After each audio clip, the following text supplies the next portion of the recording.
Hello friends, हमारे channel Hindi IT गुरु में आप सभी का स्वागत है। जैसा कि हम लोग इकोनॉमिक्स पढ़ रहे हैं, इकोनॉमिक्स के अंतर्गत हम लोग अब मुद्रा पढ़ेंगे। मुद्रा यानी मनी।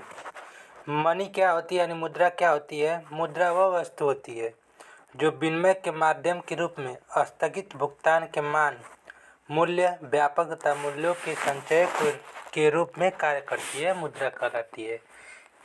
यानी मुद्रा वह वस्तु होती है जो विनिमय के माध्यम के रूप में स्थगित भुगतान के मान, मूल्य, व्यापक तथा मूल्यों के संचय के रूप में कार्य करती मुद्रा कहलाती है। यानी किसी वस्तु को एक पैसे से खरीदना और बेचना ही मुद्रा कहलाती है। एक काउथर के अनुसार मुद्रा क्या होती है? मुद्रा सामान्यतः वस्तु विनिमय के रूप में प्रयोग की जाती है, यानी वस्तु को खरीदने के रूप में प्रयोग की जाती है तथा साथ ही साथ मुद्रा की माप तथा संग्रह का भी कार्य कर सकती है। अब प्रोफेसर मौसले के अनुसार क्या होती है? मुद्रा वह धुरी है जिसके चारों तरफ अर्थ विज्ञान चक्कर लगाता है। यानी मुद्रा वह एक्सिस है जिसके चारों तरफ अर्थ विज्ञान चक्कर लगाता है।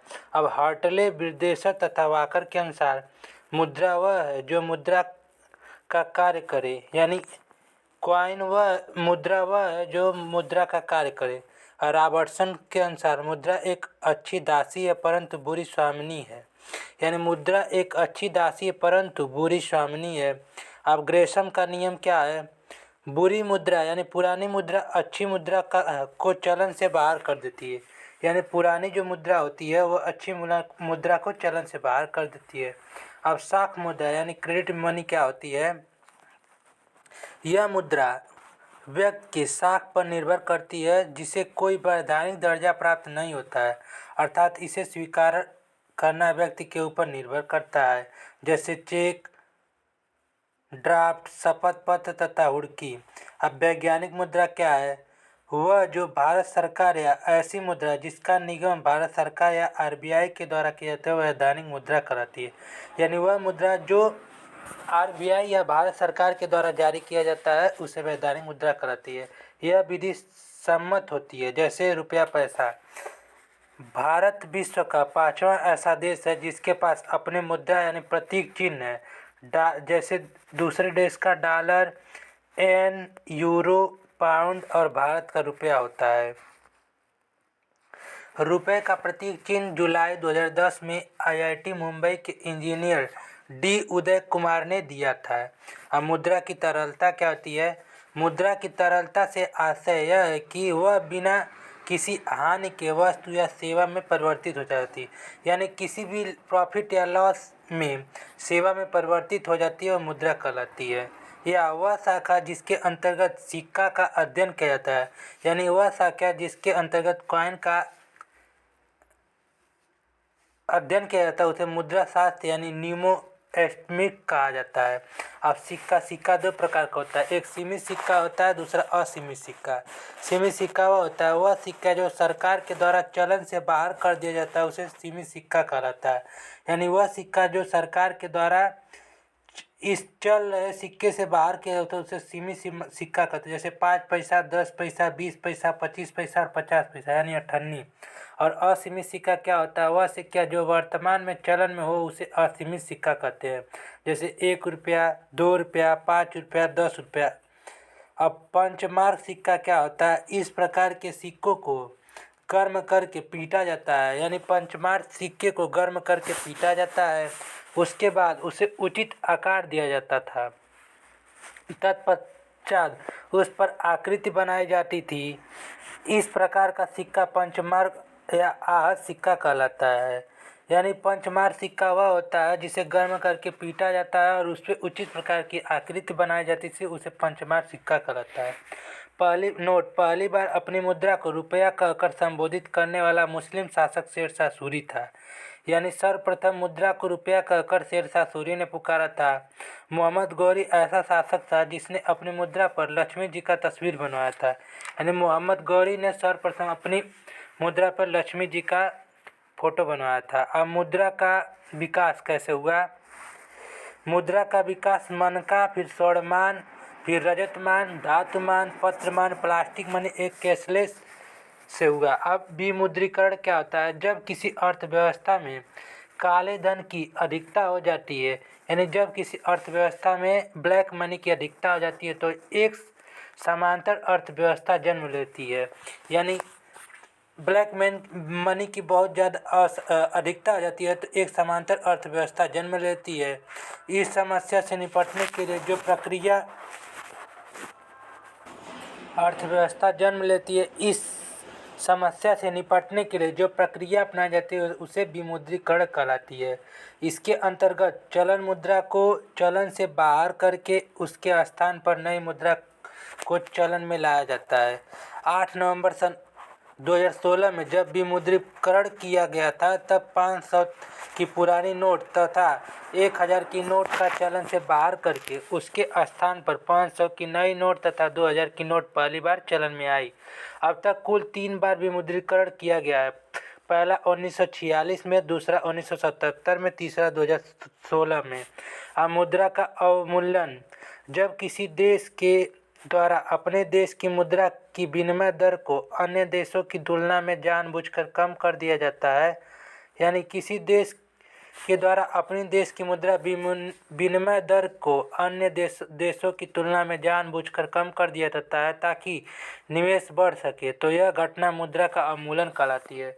इसके परिणाम स्वरूप निर्यात बढ़ता है, जिससे विदेशी मुद्रा का भंडार भी बढ़ता है और देश की साख मजबूत होती है। अब तक भारत में 3 बार मुद्रा का अवमूल्यन हुआ है। 1949 में, 1966 में, 1991 में। अब मुद्रा का अधिमूल्यन क्या है? जब कोई देश में अपनी देश की मुद्रा का विनिमय दर सामान्य स्तर से बढ़ा देता है, तो इसे मुद्रा का अधिमूल्यन कहा जाता है। इससे आयात बढ़ता है। $1 बराबर 75 रुपया और $1 50 रुपये बराबर। अब हम पढ़ेंगे मुद्रास्फीति क्या होती है। इन्फ्लेशन क्या होता है? अंग्रेजी भाषा में अर्थ होता है प्रसार या फैलाव, यानी इन्फ्लेशन का अर्थ होता है प्रसार या फैलाव। मुद्रास्फीति का शाब्दिक अर्थ होता है प्रसार या फैलाव होता है, अर्थात जब अर्थव्यवस्था में मुद्रा की तरलता में वृद्धि हो जाए तथा कीमतों में वृद्धि हो जाए, परिणाम स्वरूप रुपए की क्रय शक्ति कम हो जाएगी, तो यह घटना मुद्रास्फीति कहला जाती है। जैसे मुद्रास्फीति तथा महंगाई में अंतर होता है। मुद्रास्फीति राष्ट्रीय स्तर पर मापी जाती है, जबकि महंगाई क्षेत्रीय स्तर पर मापी जाती है। मुद्रास्फीति मासिक स्तर पर मापी जाती है, जबकि महंगाई दैनिक स्तर पर मापी जाती है। अब CN वकील के अनुसार मुद्रास्फीति क्या है? मुद्रास्फीति और डाकू दोनों समाज को लूटते हैं।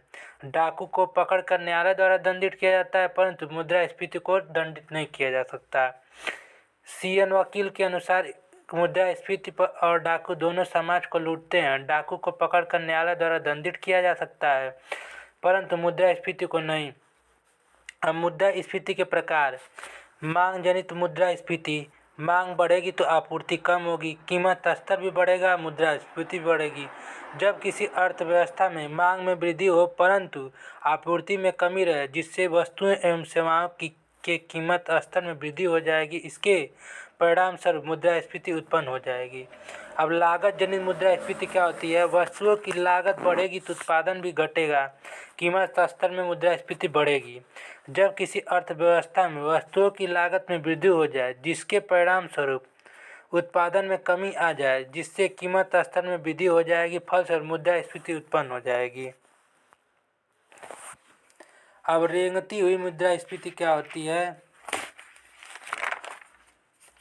जब मुद्रास्फीति का मान 3% होता है, तो इसे रेंगती हुई मुद्रास्फीति कहा जाता है, या यह अर्थव्यवस्था के लिए अच्छी मानी जाती है। अब चलती हुई मुद्रास्फीति: जब मुद्रास्फीति का मान 3% से अधिक परंतु 10% के बीच में होता है, तो इसे चलती हुई मुद्रास्फीति कहते हैं। यह अर्थव्यवस्था में खतरे का संकेत है। अब दौड़ती हुई मुद्रास्फीति: जब कीमत 10% से 20% प्रतिवर्ष की दर से बढ़ने लगे, तो यह स्थिति को दौड़ती हुई मुद्रास्फीति कहते हैं। यदि इसे समय नियंत्रित नहीं किया गया तो यह अतिस्फीति का रूप ले लेती है। इसे नियंत्रित करने के लिए कठोर मौद्रिक नीति तथा राजकोषीय नीति बनाना चाहिए। कूदती हुई मुद्रास्फीति। पाल सैमुअल्स के अनुसार यह स्फीति की दर प्रतिवर्ष 2 अंक या 3 अंक की दर से बढ़ने लगी, जैसे 20 से 200%। तो ऐसी घटना ग्लैपिंग या कूदती हुई मुद्रास्फीति कहलाती है। प्रथम विश्व युद्ध के बाद जर्मनी की स्फीति ग्लैपिंग स्थिति थी। अब अतिस्फीति हाइपर इन्फ्लेशन। जब स्थिति की दर 3 अंक से भी अधिक हो जाए तो ऐसी स्थिति अतिस्फीति कहा जाता है। इसकी चर्चा सर्वप्रथम फिल्म केगन ने की थी। इस स्थिति में पत्र मुद्रा व्यर्थ हो जाती है, अर्थात जनता का मुद्रा से भरोसा उठ जाता है। अब खुली या दबी हुई स्फीति। ऐसी स्फीति जिस पर किसी प्रकार का नियंत्रण नहीं होता है तथा मूल्य स्वतः ऊपर उठ आता है, ऐसी स्थिति खुली या दबी स्फीति कहलाती है। अब गतिहीन मुद्रास्फीति यानी स्टैगफ्लेशन। जब मुद्रास्फीति तथा बेरोजगारी दोनों उच्चावस्था में पहुंच जाती है तो यह स्थिति गतिहीन मुद्रास्फीति कहलाती है। इस स्थिति में वित्तीय अस्थिरता उत्पन्न हो जाती है। अब मुद्रास्फीति की माप। भारत में मुद्रास्फीति की माप WPI यानी होल प्राइस इंडेक्स के द्वारा की जाती है। इसका प्रकाशन वाणिज्य आर्थिक कार्यालय के द्वारा किया जाता है। इसके अंतर्गत केवल वस्तुओं को माप किया जाता है। वर्तमान में इसमें 697 वस्तुएं शामिल है। इसका आधार वर्ष 2011-12 है। और CPI क्या होता है? कंज्यूमर प्राइस इंडेक्स यानी उपभोक्ता मूल्य सूचकांक। CPI भी मुद्रास्फीति मापने का एक अच्छा सूचकांक है, जिसमें स्फीति का मापन खुदरा बाजार मूल्य के आधार पर किया जाता है। इसके बास्केट में वस्तुओं तथा सेवाओं के दोनों का मापन किया जाता है। इसका आधार वर्ष 2012 है। मुद्रास्फीति से सर्वाधिक लाभ ऋणी को होता है, यानी मुद्रास्फीति सबसे ज़्यादा लाभ कर्जदार को होता है। नेक्स्ट वीडियो में नेक्स्ट टॉपिक पढ़ें, तब तक के लिए थैंक यू।